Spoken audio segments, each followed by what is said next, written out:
Hello and welcome to Wilson Center Now, a production of the Woodrow Wilson International Center for Scholars. I'm John Molesky. My guest today is Robert Litwak. Rob is our Senior Vice President and Director of International Security Studies for the Wilson Center.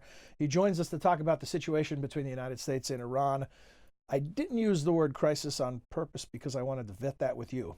Crisis the right word? Well, crisis captures, I think, the public sentiment about Iran right now. We're at an inflection point. I mean, the killing of the head of the Revolutionary Guard, Soleimani, in that dramatic drone attack at Baghdad airport as he was arriving from Iran, has created certainly a palpable atmosphere of crisis. But as I argue in my new Wilson Viewpoint piece, Anatomy of the U.S.-Iran Crisis, albeit a crisis, it really doesn't change the structure of this 40-year period of estrangement between the United States and Iran. On that crisis part and on the piece, and I would recommend to our viewers and listeners, if you go to wilsoncenter.org, Rob's piece is currently a feature story on the website, but will be there for a long time afterwards as well. So give it a read. One of the things in the piece is you quote Leon Panetta saying, we're closer to war with Iran than we've been in the last 40 years. Mm-hmm. So even though things haven't changed fundamentally or structurally in these 40 years, is that a fair assessment by the former Secretary of Defense? It's a seeming contradiction, but one can make, certainly it reflects our current reality. That is, after the drone strike that killed Soleimani, there was a kind of holding of breath and waiting for what the Iranian response would be. And they did respond with a salvo of missiles that struck two bases with U.S. forces inside Iraq. Fortunately, no one was injured. Iran also responded to the killing by publicly declaring that they were withdrawing from the nuclear agreement or suspending their compliance with the nuclear agreement. So those were the immediate kind of that was the immediate aftermath of the strike. But I think if one and it was in that context that former Secretary of Defense Panetta, with the uncertainty, the risk of inadvertent escalation, which was inherent in this in the crisis, there was a realistic assessment that we were closer to conflict with Iran. But the point that I was making in the Viewpoint piece that you alluded to was that the structure of the conflict, so to speak, of the crisis between the two sides was not altered. In a sense, it was consistent with what that structure has been over this 40-year period, these 4 decades of estrangement between the United States and post-revolutionary Iran. And I want to ask you about some of that history and how the history is not past, it's just defining how it is now. But first I want to ask about another current event, the shooting down of the Ukrainian airliner. In a bizarre way, does that kind of mute the response from Iran? Because instead of a lot of fiery rhetoric and war talk between the U.S. and Iran, now they're dealing with this international crisis where they've killed a number of civilians on a commercial airliner. Well, the shooting down of the Ukrainian jet passing through Iranian, territorial airspace happened in the heightened period of tension with the crisis. That you had some local commander who saw an aircraft not identified, presumably, and fired. A tragic mistake that might not have happened outside of a crisis atmosphere. I've argued that the structure has not changed because if one looks back, and we at the Wilson Center use history as a tool of public policy analysis. If one looks back over the decades, the 4 decades of estrangement between the United States and Iran, one sees a sort of persistent contradiction in the policy debate on both sides. In Iran, the contradiction centers on the unresolved identity crisis that the Islamic Republic has been going through.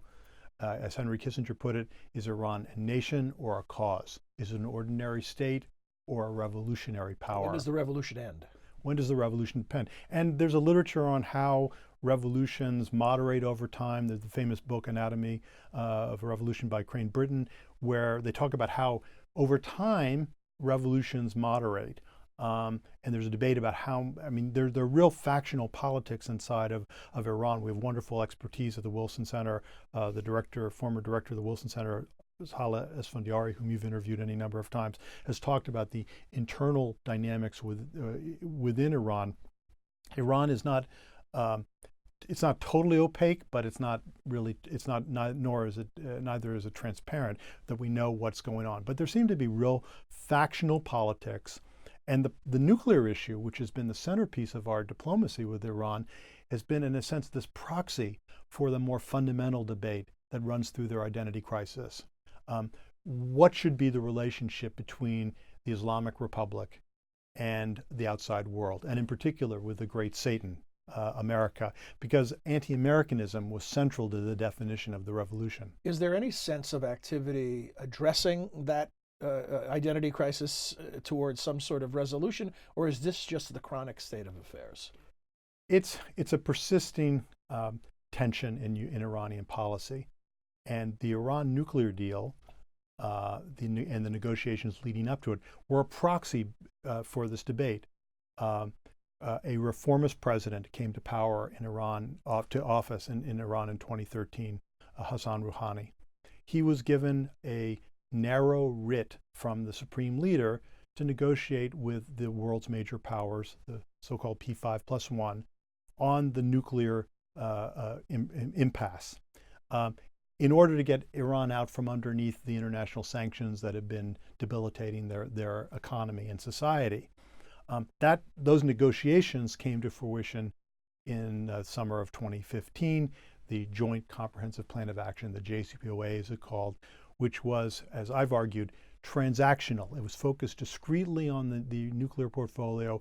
It wasn't part of a broader transformational deal that would have been a grand bargain encompassing all of Iran's objectionable behaviors. But that really goes to the crux of your question, which is that there was not a consensus in Iran for a big deal, a grand bargain with the United States, but there was political space in Iran for a transactional deal, those negotiations that led to the Iran nuclear deal. That JCPOA, or as it's commonly referred, the Iran nuclear deal, was there, at least from the U.S. side and the Allies' side, some notion that this was a long-term bet on the possibility of that change occurring from the inside out? Perfect follow-on question, because the contradiction on the U.S. side has been whether the objective of U.S. policy toward Iran and other states that we've designated as rogue states, which is a post-Cold War term that entered our lexicon, should that objective be to change the behavior of these states, or should it be to change the regimes themselves? And our persistent, they're going through this unresolved identity crisis. On our side, and the U.S. side, the unresolved tension revolves around this issue of the character of the threat. Does it derive from the behavior or from the character of the regime? And the proponents of regime change argue that the threatening behavior is inextricably linked to the character of the regime. So if you want to turn off the bad behavior, you got to change the regime. That argumentation was central to the Bush administration's case for a preventive war of regime change in Iraq in 2003, which of course occurred in the transformed security environment after 9/11. So President Trump appears to be in that regime change camp based on actions he's taken, like leaving the Iran nuclear deal. And now he's upping the rhetoric, trying to encourage the Iranian people, which is this old playbook of seeing if you can spark a revolt from the outside looking in. Is that where we are right now? Are we in the regime change mode? Well, and where does that leave room for negotiation? The administration inherited the Iran nuclear deal, the JCPOA, from the Obama administration, but it wasn't just a deal between the United States and Iran. It was codified by the UN Security Council. So the entire kind of proverbial international community was invested in the Iran nuclear deal. And many still are, right? It's on life support, but the European countries are trying to save the deal. The United States withdrew from the JCPOA in spring of 2018. President Trump had said that this was the worst deal in history. And that comment followed on kind of critics within the United States. When the JCPOA was negotiated, it was a controversial agreement. It wasn't a treaty, it was an agreement in which the United States was a party. And to extend the analysis that we've been kind of laying out here, I argued that it was a transactional, agreement, not transformational. That was really the crux of the opposition when it got to the Congress, into our own domestic debate here in the United States, that it wasn't a question of does Iran get X thousand centrifuges or Y thousand centrifuges as part of an agreement to constrain their nuclear capacity. And just as a sidebar, I mean, the focus of the JCPOA was to constrain Iran's uranium enrichment program, which is one of the pathways to nuclear weapons acquisition. Iran has a developed nuclear infrastructure that it is permitted under the Nuclear Nonproliferation Treaty, of which it is a party. Presumably, that's to create low enriched uranium for nuclear reactors. Notwithstanding the fact that Iran has no reactors in existence nor none on the books, Iran had this latent capability, a pathway to weapons usable material. So the JCPOA cuts off this and the other pathway to weapons usable fissile material, keeping Iran's latent capability latent. Again, it was transactional, discrete. That was the criticism, that it didn't address Iran's support for Hezbollah, Yemen, human rights abuses within the country, etc. In other words, in short, the criticism of the JCPOA was that it was not transformational, it was only transactional. And that was reflected a kind of a realistic determination by I think a pragmatic determination by the Obama administration that if they tried to expand the scope of the negotiations, they wouldn't have gotten any kind of deal because there wouldn't have been a consensus, a political consensus in Iran to support such a broad deal, which goes to your question of was there an implicit bet underlying the JCPOA? And I would argue, yes, there was. The implicit bet was this deal was being defended transactionally by the Obama administration. But to your question, the implicit bet was transformational. The bet, it was tacit. That over time, cooler heads would prevail. In 15 years, Iran might have evolved into a different kind of country. Yeah. It was a defensible bet, but it was a bet nonetheless. The Trump maximum pressure approach seems to have a similar type of construction, only with a tighter timeline. Try to turn up the heat now, and it's either change, comply, do what we want you to do, or collapse from within because of the sanctions and the other pressure that we bring to bear. Precisely when the Trump administration withdrew from the Iran nuclear deal, Secretary of State Pompeo gave a speech in which he laid out 12 parameters, parameters for comprehensive change in Iran, from addressing Iran and role in Syria and support for Hezbollah, to not just constraining Iran's nuclear infrastructure, but kind of rolling it back entirely. Really comprehensive, essentially maximalist demands. And although the administration has said that that its objective is not regime change, for Iran to meet those criteria, you would essentially need a different kind of regime in Tehran. As one observer quipped, these comprehensive parameters would essentially require Iran to no longer be Iran. And not surprisingly, since the regime views a number of these activities as central to its identity and as a source of legitimacy, it's pushed back on it. So I'm trying to figure out how to ask this question without it being so exaggerated that you'll immediately reject the premise. But it's about diplomatic isolation and where each country stands now. Mm-hmm. Nobody was a fan of Soleimani as far as a player in the field. It's seen as a dangerous, disruptive force, a terrorist, as some have called him.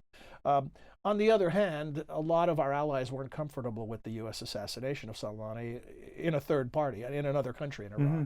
So as far as the sentiments of whether it's the nations of the UN writ large or the specific nations that were part of the Iran nuclear deal, Who is more isolated right now diplomatically, the United States or Iran?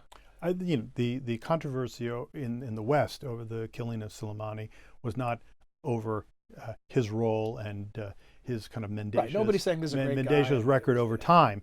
It was really how did that act? And he's been on the scene for a very long period of time. To take him out now, Why how now? was Why it, there? How was it linked to some type of strategy? And I think there the countervailing equity that was being highlighted was just the uncertainty that it could lead to inadvertent escalation and actual conflict, and that was what motivated Secretary of Defense's Panetta's comment about, this is the closest we've been to actual conflict with Iran. The maximum pressure has been controversial because the United States has used extraterritorial sanctions, so-called secondary sanctions, on our trading partners and other countries engaged in commerce with Iran. What's controversial about it is that we are employing sanctions against foreign commercial entities doing business in Iran that are not American, and they're conducting the business in another country. This is highly controversial in international law. One company that withdrew, a European company, Siemens, was basically given a German company was basically given the choice. Either you can do business in the United States or you can do business in Iran, and a number of countries which had hoped to enter the Iranian market, have abstained under that pressure. But it's been a thorny issue in our intra-alliance relationships, and the United States has been the focus of criticism because of the withdrawal from the JCPOA, which the International Atomic Energy Agency has reported Iran was fundamentally in compliance with. So the precipitant of the current kind of cycle of crisis, with the Europeans, the Russians, and the Chinese, goes back to the U.S. Decision to withdraw from the JCPOA, which is, I think, shapes the politics now, where it's harder for the administration to reach out and seek international support for its positions when we're in the midst of a crisis that the antecedents of which other powers view as having emerged from the decision to, in their view, precipitously withdraw from the JCPOA. Where do you see us going from here?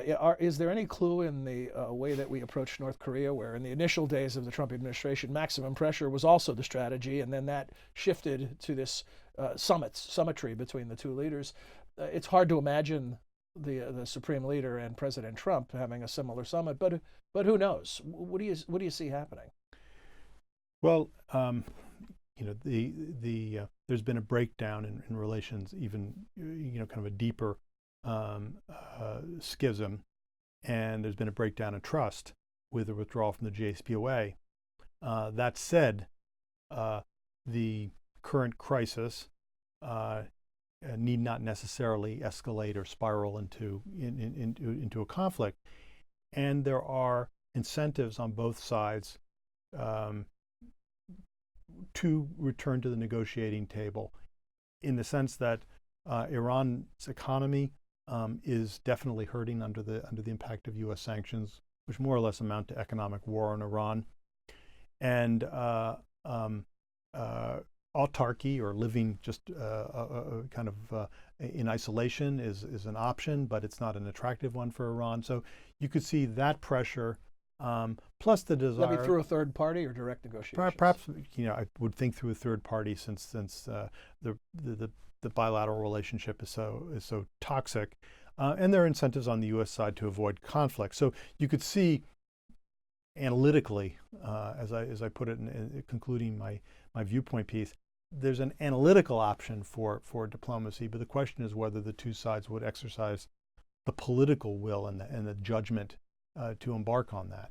Well, Rob, as always, thank you for helping us step back from the passions of the moment and the complexities here to look at the big picture and see what we can learn from the total package. And again, I encourage you at wilsoncenter.org to take a look at Rob's analysis, which is featured on the website now. Rob, as always, thank you. Thank you, John. Thanks to those of you who listened and watched today, and we hope you'll join us again for a future episode of Wilson Center Now. Until then, for all of us at the Wilson Center, I'm John Molesky. Thanks for joining us.